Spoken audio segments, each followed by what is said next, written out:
എല്ലാവർക്കും നമസ്കാരം. Welcome back to Niyans. ചോറിൻ്റെ കൂടെ കഴിക്കാൻ പാവയ്ക്കയും തൈരും കൊണ്ട് നല്ല സൂപ്പർ ടേസ്റ്റിൽ തയ്യാറാക്കിയിട്ടുള്ള ഒരു കറിയുടെ റെസിപ്പിയാണ് ഇന്നത്തെ വീഡിയോയിലുള്ളത്.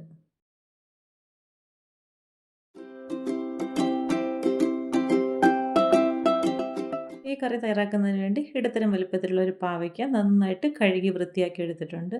ഇനി ഇതിനിതായി ഈ വീഡിയോയിൽ കാണുന്നത് പോലെ വട്ടത്തിൽ കനം കുറച്ചൊന്ന് കട്ട് ചെയ്തെടുക്കാം. അപ്പോൾ ഇതിനുള്ളിലെ കുരുവൊക്കെ മുറ്റിയതാണെങ്കിൽ നമുക്ക് അത് തന്നെ അങ്ങ് എടുത്ത് കളയണം. അതെല്ലാം മുറ്റാത്ത പാവയ്ക്കാണെന്നുണ്ടെങ്കിൽ ഇതേപോലെ വട്ടത്തിൽ ഫുള്ളായിട്ട് അങ്ങ് അരിഞ്ഞെടുക്കാം. അരിഞ്ഞെടുക്കുമ്പോൾ നന്നായിട്ട് കനം കുറച്ച് അരിഞ്ഞെടുക്കാം. ദാ ഈ ഒരു രീതിയിൽ എല്ലാം അരിഞ്ഞെടുത്തിട്ടുണ്ട്. ഇനി ഇതാ പാത്രത്തിലേക്ക് മാറ്റി കൊടുക്കാം. അരിഞ്ഞെടുത്തതെല്ലാം ഈ ഒരു രീതിയിൽ പാത്രത്തിലേക്ക് മാറ്റി കൊടുത്തതിന് ശേഷം ഇനി അതിലേക്ക് ആവശ്യത്തിനുള്ള ഉപ്പ് ചേർത്ത് കൊടുക്കാം.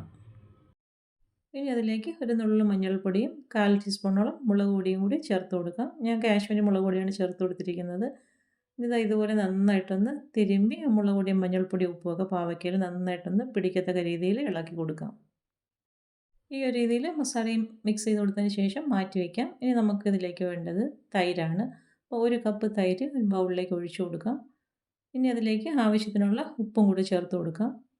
ഉപ്പും ചേർത്ത് കൊടുത്തതിന് ശേഷം ഇതിനെ നന്നായിട്ടൊന്ന് ഉടച്ചെടുക്കണം. ഈ ഒരു രീതിയിൽ ഹാൻഡ് വിസ്കോ അല്ലെങ്കിൽ സ്പൂണോ ഉപയോഗിച്ച് നന്നായിട്ട് തൈര് കട്ടയൊന്നുമില്ല നല്ല രീതിയിലൊന്ന് ഉടച്ചെടുക്കാം. ഇതുപോലെ തൈര് നന്നായിട്ട് ഉടച്ചെടുത്ത് മാറ്റി വയ്ക്കാം. ഇനി മസാല പുരട്ടി വെച്ചിരിക്കുന്ന പാവയ്ക്ക എണ്ണയിലേക്ക് ഇട്ട് കൊടുത്ത് നല്ലതുപോലെ തിരിച്ചും മറിച്ചും ഇട്ടൊന്ന് ഫ്രൈ ആക്കി എടുക്കാം. ഒരുപാട് എണ്ണ ഒഴിച്ച് കൊടുത്ത് ഡീപ്പ് ഫ്രൈ ആക്കേണ്ട ആവശ്യമില്ല. കുറച്ച് എണ്ണ മതിയാകും. ഇനി നമുക്ക് തിരിച്ചും മറിച്ചും ഇട്ട് ചെറുതായിട്ടൊന്ന് ഫ്രൈ ചെയ്തെടുത്താൽ മതിയാകും. ഈ ഒരു രീതിയിൽ ഒരു സൈഡ് ചെറുതായിട്ടൊന്ന് കളർ മാറി വരുന്ന സമയത്ത് തിരിച്ചിട്ട് കൊടുക്കാം. വീണ്ടും ആ സൈഡും ചെറിയ രീതിയിലൊന്ന് കളർ മാറി വരുമ്പോഴേക്കും എണ്ണയിൽ നിന്നും കോരി മാറ്റാം. ഇത് വിളഞ്ഞ പാവയ്ക്കായിരുന്നു. ഞാൻ കട്ട് ചെയ്ത സമയത്ത് കുരു എടുത്ത് കളഞ്ഞില്ലായിരുന്നു. അപ്പോൾ അത് എണ്ണയിലേക്ക് ഇട്ട് കൊടുത്ത് ഫ്രൈ ആക്കി എടുത്തപ്പോൾ കുരു എല്ലാം ഇളകിപ്പോയിട്ടുണ്ട്. ആ സമയത്താണ് കുരു എണ്ണയിൽ നിന്നും മാറ്റി കൊടുത്തത്. അപ്പോൾ ഇതാ ഈ ഒരു പരുവാകുമ്പോഴേക്കും എണ്ണയിൽ നിന്നും കോരി മാറ്റാം. ഇതാ ഇത് കണ്ടില്ലേ, ഒരുപാടങ്ങ് ഫ്രൈ ആയി കളർ മാറി വന്നിട്ടില്ല. ലൈറ്റായിട്ടൊന്ന് ഫ്രൈ ആയിട്ടേ ഉള്ളൂ. ഇനി ബാക്കിയുള്ളതും ഈ ഒരു രീതിയിൽ എണ്ണയിലേക്ക് ഇട്ട് കൊടുത്ത് തിരിച്ചും മറിച്ചും ഇട്ട് കൊടുത്തതിന് ശേഷം വറുത്തെടുക്കാം. അപ്പോൾ അത് രണ്ടാമത് ഇട്ട് കൊടുത്ത പാവയ്ക്കയും നന്നായിട്ട് പരുവായി വന്നിട്ടുണ്ട്. അതും എണ്ണയിൽ നിന്നും കോരി മാറ്റാം.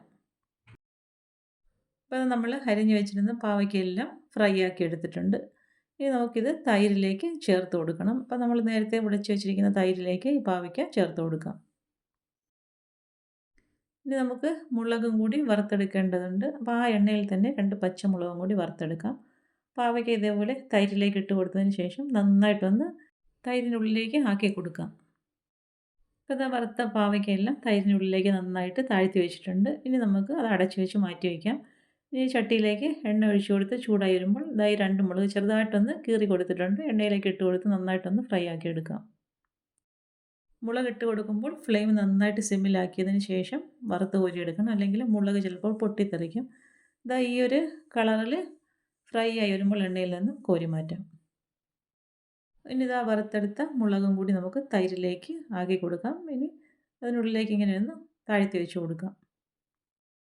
ഇനി ഇതാ മുളക് വറുത്ത എണ്ണയിലേക്ക് തന്നെ 1/4 ടീസ്പൂൺ ഉലുവയും 1/4 ടീസ്പൂൺ കടുകും 2 വറ്റൽമുളകും കുറച്ച് കറിവേപ്പില ഇട്ട് കൊടുത്ത് നന്നായിട്ടൊന്ന് മൂപ്പിച്ചെടുക്കാം. അത് നന്നായിട്ട് കടുകും ഉലുവയൊക്കെ പൊട്ടി വരുന്ന സമയത്ത് 3 വെളുത്തുള്ളി ചതച്ചത് ഇട്ട് കൊടുക്കാം.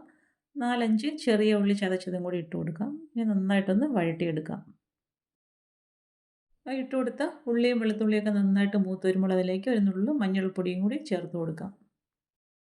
അതിനുശേഷം അതിലേക്ക് ഒരു 1/2 ടീസ്പൂൺ കായപ്പൊടിയും കൂടി ചേർത്ത് കൊടുക്കാം. ഇനി നന്നായിട്ടൊന്ന് ഇളക്കി മൂപ്പിച്ചെടുക്കാം. ഇനി ഫ്ലെയിം ഓഫ് ചെയ്ത് കൊടുത്തതിന് ശേഷം തൈരിൽ മിക്സ് ചെയ്ത് വെച്ചിരിക്കുന്ന പാവയ്ക്ക ഇതിലേക്ക് ഒഴിച്ചു കൊടുക്കാം. ഇനി ആ ചട്ടിയുടെ ചൂടിൽ തന്നെ തൈരൊക്കെ ഒന്ന് ചൂടായി വരും. ഇനി ഈ സമയത്ത് ഉപ്പ് ആവശ്യമുണ്ടെങ്കിൽ ഉപ്പും കൂടി ചേർത്ത് കൊടുക്കാം. ഇനി അടുപ്പിൽ നിന്നും മാറ്റി കൊടുക്കാം. അപ്പോൾ അത് ഇത്രയേ ഉള്ളൂ. നല്ല സൂപ്പർ ടേസ്റ്റിൽ തയ്യാറാക്കിയ പാവയ്ക്ക തൈര് കറി റെഡിയായി കഴിഞ്ഞു. ഇതിലേക്ക് തൈര് എടുക്കുമ്പോൾ ഒരുപാട് പുളിയുള്ള തൈര് വേണ്ട, ഒരു മീഡിയം സൈസ് പുളിയുള്ള തൈര് മതിയാകും. നല്ല സൂപ്പർ ടേസ്റ്റുള്ളൊരു കറിയാണ്. ഈ ഒരു രീതിയിലൊന്ന് തയ്യാറാക്കി നോക്കൂ.